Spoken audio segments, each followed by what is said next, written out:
Hello student. Today's topic is Helm voltage coil. जो अपन ने previously discuss करा था एक topic the magnetic field intensity due to circular current carrying coil. तो circular current carrying कोयल के कारण अपन ने सेंटर पर मैग्नेटिक फील्ड निकाला था mu naught N I upon 2r if n is the number of turns and i is the current flowing in the coil और r is its radius. ठीक है, ये चीज निकाली थी mu naught N I upon 2r। अगर एक circular coil है which radius is r and current is flowing i, तो सेंटर पर produce magnetic field BC mu naught N I upon 2r। Clear है? तो अब और दूसरा ये कोयल है जिसके एक्सिस की डिस्टेंस यहाँ से अगर r/2 है तो x d is equals to x equals to r/2 पर, तो ये हो जाता है 0.3536 बी सेंटर का 0.35 गुना। और सेम पॉइंट एक और निकाला था कि सेंटर से इसके रेडियस के इक्वल डिस्टेंस पर, तो B x equals to r 0.72 B centre. तो ये 3 पॉइंट निकाले थे अपन ने प्रीवियसली डिस्कस्ड। अब अभी क्या है? अभी का अपना जो टॉपिक है वो है helm voltage coil.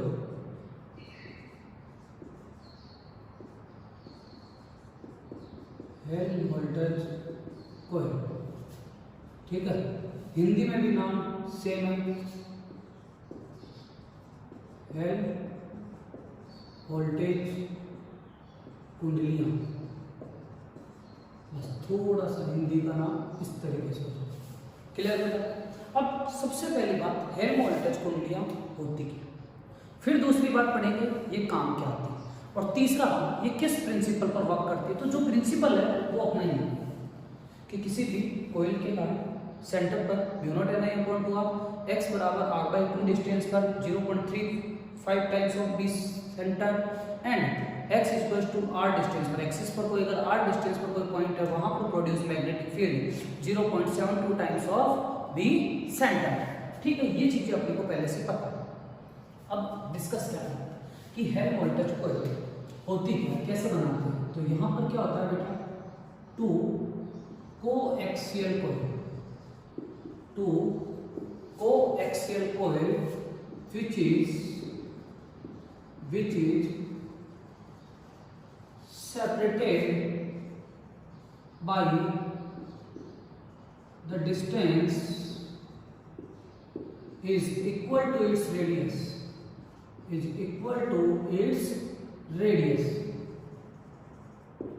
and flowing same current in same direction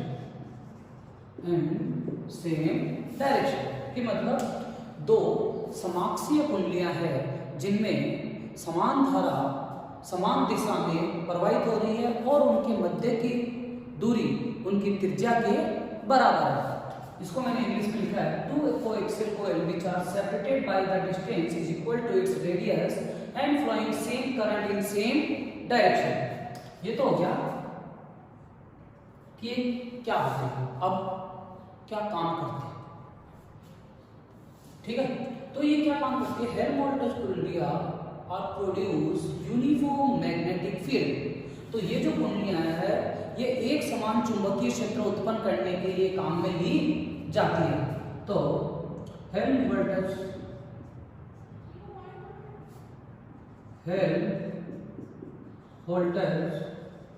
coils are produced uniform magnetic field UMF, एक समान चुंबकीय क्षेत्र उत्पन्न करने के लिए हेल्म वोल्टेज कुंडलियों को काम में लेते हैं। आगे कि एक होता है पॉइंट ऑफ इंफ्लेक्शन, जो अभी अपन ने प्रीवियसली भी डिस्कस करा था कि भाई x बराबर r/2 पर इस तरीके से ये एक्सिस ऐसा, तो इस तरीके से मैग्नेटिक फील्ड बढ़ता है और फिर इस तरीके से घटता है। तो मतलब r/2 से r/2 पर ये ये होता है पॉइंट ऑफ इन्फ्लेक्शन, और दो पॉइंट ऑफ इन्फ्लेक्शन के बीच की डिस्टेंस कितनी होती है, r। इसीलिए इन दोनों कॉइल को पॉइंट ऑफ इन्फ्लेक्शन क्या होता है ये समझना कि जहां पर मैग्नेटिक फील्ड घट रहा है और बढ़ रहा है, और जहां पर उस पॉइंट पर उसका रेडियस ऑफ कर्वेचर जीरो होता है, उसका कर्वेचर जीरो होता है, रेडियस ऑफ कर्वेचर नहीं, उसका कर्वेचर जीरो होता है। तो यहाँ पर कर्वेचर जीरो, तो यहाँ से डिक्रीज करेगा तो यहाँ से इंक्रीज करेगा, यहाँ से डिक्रीज करेगा तो यहाँ से इंक्रीज करेगा। तो इन दोनों पॉइंट पर जो कर्वेचर होता है वो क्या होता है, जीरो होता है। और इन दोनों पॉइंटों को बोलते हैं point of inflection, point of inflection. और इन दोनों के बीच की डिस्टेंस क्या होती है, इस कॉइल की रेडियस के इक्वल। इसीलिए हेल्महोल्ट्ज कॉइल को कितने डिस्टेंस पर रखा जाता है, इनकी रेडियस के इक्वल के डिस्टेंस पर रखा जाता है। ठीक है, इनका जो डायग्राम होता है वो कैसा होता है, देखो डायग्राम बनाते हैं अच्छा सा। ठीक है, डायग्राम की बात करते हैं तो एक कॉइल होती है, ये इसका सेंटर, एक दूसरी कॉइल है, ये इसका सेंटर। ठीक है, O1 और O2, और इन दोनों कॉइल में सेम करंट फ्लो हो रहा है।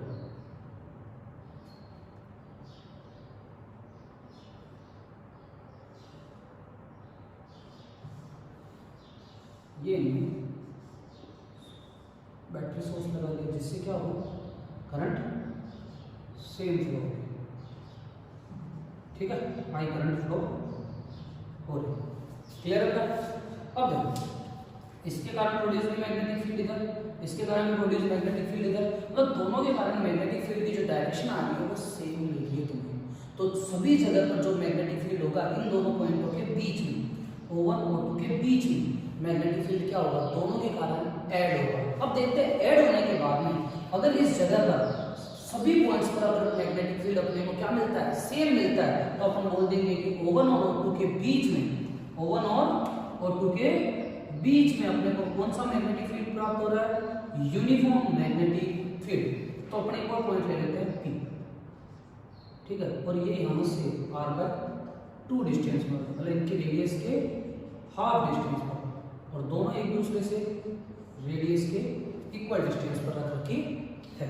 ठीक है, अब हर कॉइल के कारण मैग्नेटिक फील्ड ये होता है कि उनके सेंटर पर सबसे ज्यादा मैग्नेटिक फील्ड BC, और x बराबर r/2 पर 0.35 ऑफ B सेंटर। तो देखो इन दोनों को नीचे बढ़ा देते हैं और यहां से एक स्केलिंग कर देते हैं। तो ये पॉइंट हो गया O1, ये पॉइंट हो गया O2। ठीक है, अपने को पता है O1 और O2 पर जो मैग्नेटिक फील्ड मिल रहा है वो कितना मिलता है, B सेंटर, BC। पहले इसका बना देते हैं, तो इसका कुछ आता है ऐसा।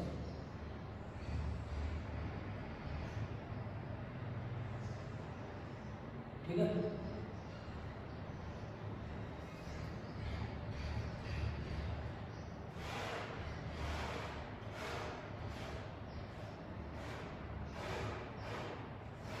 ये r/2 पर, और ये पॉइंट कौन सा है, P, ये पॉइंट है।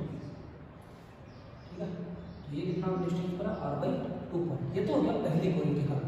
इस पहली कॉइल को बोल देते हैं C1 कॉइल, और सेकंड वाली कॉइल को बोल देते हैं C2 कॉइल। क्लियर? अब इस बार दूसरी वाली के कारण भी प्रोड्यूस मैग्नेटिक फील्ड, तो दूसरी वाली कॉइल के कारण प्रोड्यूस मैग्नेटिक फील्ड।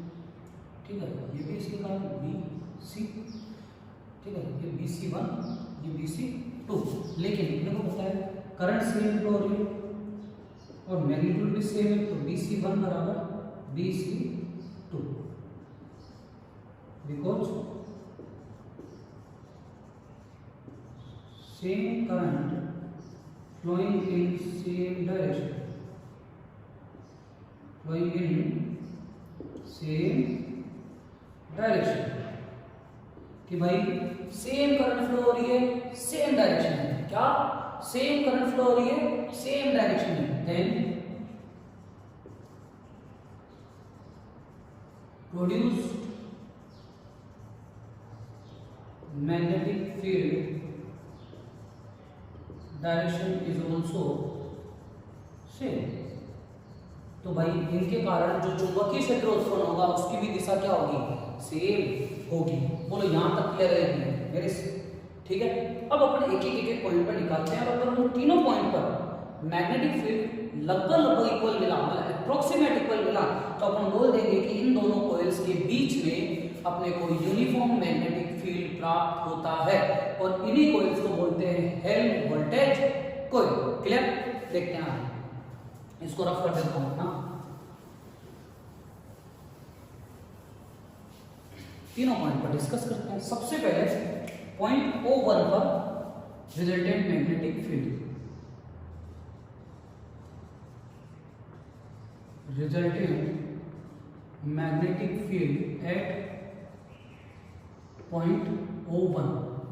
तो देखो O1 पर टोटल मैग्नेटिक फील्ड किस किस के कारण, O1 पर इस C1 कॉइल के कारण भी प्रोड्यूस मैग्नेटिक फील्ड होगा और O1 पर ये C2 कॉइल भी यहां पर अपना मैग्नेटिक फील्ड लगाएगा। तो O1 पर C1 के कारण और O1 पर C2 के कारण भी मैग्नेटिक फील्ड। तो कैसे निकालेंगे, तो BO1 बराबर BO1 C1 plus BO2 C2।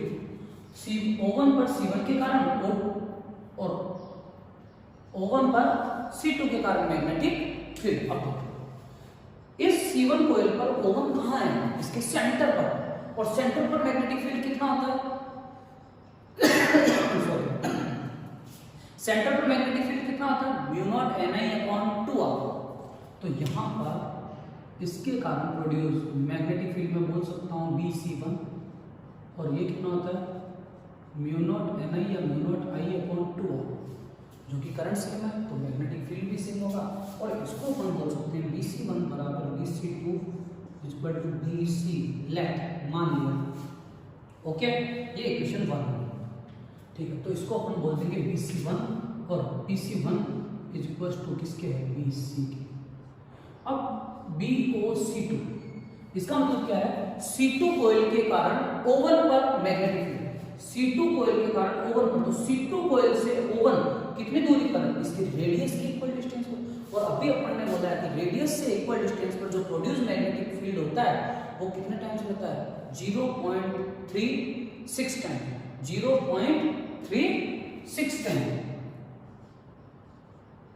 0.3536 sorry यार बेटा, प्रीवियसली जो थोड़ा सा डिस्कस हुआ था उसमें थोड़ा ध्यान रखना कि मैग्नेटिक फील्ड x बराबर r/2 पर रहेगा 0.72 b सेंटर और मैग्नेटिक फील्ड x बराबर r पर रहेगा 0.35 b सेंटर।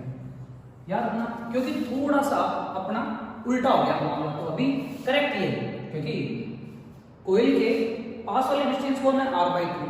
कोयल के पास वाली डिस्टेंस अगर r/2 होगी तो मैग्नेटिक फील्ड भी वहां ज्यादा होगा, और x इस कोयल से दूर है, सॉरी x बराबर r इस कोयल से दूर है, तो वहां प्रोड्यूस मैग्नेटिक फील्ड भी कम होगा। तो देखो यहां से कितना होगा 0.3536, तो BO1, तो BC1 मतलब BC प्लस 0.3536, तो ये हो जाएगा 1 प्लस 0.3536 कॉमन क्या आ गया BC, तो BO1 मैं बोल सकता हूँ 1.3536 BC, इक्वेशन नंबर 2, और यूनिट इज टेस्ट। या O1 पर प्रोड्यूस मैग्नेटिक फील्ड। इसी तरीके से O2 पर भी निकालेंगे, तो O2 पर C1 के कारण और O2 पर इस C2 के कारण, तो resultant magnetic field at point O2 पर कुल चुंबकीय क्षेत्र, तो देखो BO2, तो O2 पर C1 के कारण और O2 पर C2 के कारण, ठीक है। कितना है देखो, O2 पर C1 के कारण, तो C1 कॉइल से O2 कितना दूरी पर है, इसके रेडियस के इक्वल डिस्टेंस पर, और रेडियस के इक्वल डिस्टेंस पर कितना टाइम्स होता है 0.72 BC, सॉरी 0.3536 BC। और वहीं O2 C2 कॉइल के कारण O2 पर, C2 कॉइल के कारण O2 कहाँ है, उस कोयल के सेंटर में, और सेंटर में प्रोड्यूस मैग्नेटिक फील्ड Bc2, और Bc2 बराबर होता है Bc। ठीक है, तो टोटल कितना हो जाएगा यहाँ से, BO2 बराबर 1.3536 B सेंटर। क्लियर है? इक्वेशन नंबर 3 और यूनिट इज टेस्ला। बोलो यहाँ तक आया है। अब एक और बचा बोलो, अभी तक यहाँ पर अगर ये बीच वाले पॉइंट पर भी अप्रोक्सीमेट इतना अपने पास मैग्नेटिक फील्ड आ जाए तो अपन क्या बोल देंगे कि इन दोनों कॉइल के बीच में यूनिफॉर्म मैग्नेटिक फील्ड प्राप्त होता है। तो देखो कैसे, तो यहां पर अपन resultant magnetic field at point P, तो BP, तो P पर C1 के कारण प्रोड्यूस मैग्नेटिक फील्ड और P पर C2 के कारण प्रोड्यूस मैग्नेटिक फील्ड। अब P पर C1 के कारण प्रोड्यूस मैग्नेटिक फील्ड कितना, तो ध्यान रखना C1 कॉइल से P पॉइंट कितना डिस्टेंस पर, r/2 डिस्टेंस, और r/2 डिस्टेंस में मैग्नेटिक फील्ड कितना होता है 0.72 टाइम्स ऑफ B सेंटर, तो 0.72 BC। इसी तरीके से यहाँ पर भी 0.72 BC, क्योंकि C2 कॉइल के कारण P पॉइंट कितना दूरी पर, वही r/2 पर, तो वहां पर भी प्रोड्यूस मैग्नेटिक फील्ड सेम। तो 0.72 तो कितना हो जाएगा 0.72 1.44 B सेंटर, तो मैं BP 1.44 B सेंटर। तो यहाँ से इक्वेशन नंबर 4 और यूनिट इज ऑल्सो टेस्ला। अब देखो यहाँ पर अपने को मिल रहा है 1.35 BC, यहाँ पर मिल रहा है 1.35 BC, और P पर मिल रहा है 1.44 BC। अगर मैं इसको मिला दूं तो देखो कैसा मिलता है।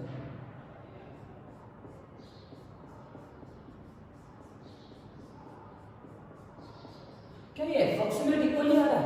हाँ, ये मैग्नेटिक फील्ड अप्रोक्सीमेट इक्वल है, तो इसको क्या नाम दे सकते हैं UMF, यूनिफॉर्म मैग्नेटिक फील्ड। तो इक्वेशन 2, 3 और 4, तो देखो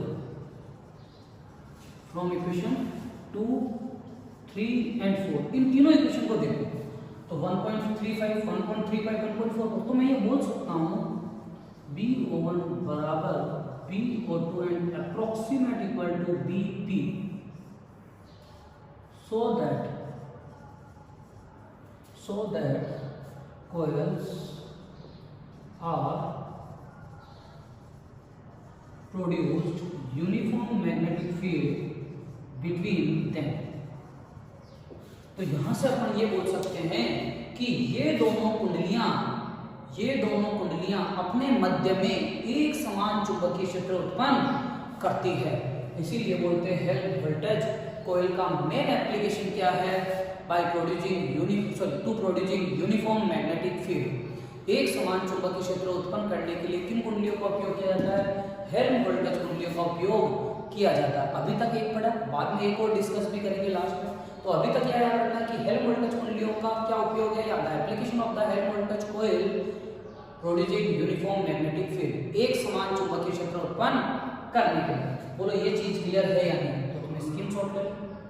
ओके, और कोई भी प्रॉब्लम होती है व्हाट्सएप ग्रुप पर या मेरे पर्सनल नंबर पर तुम मेरे को बोल सकते हो। क्लियर है? Okay, thank you.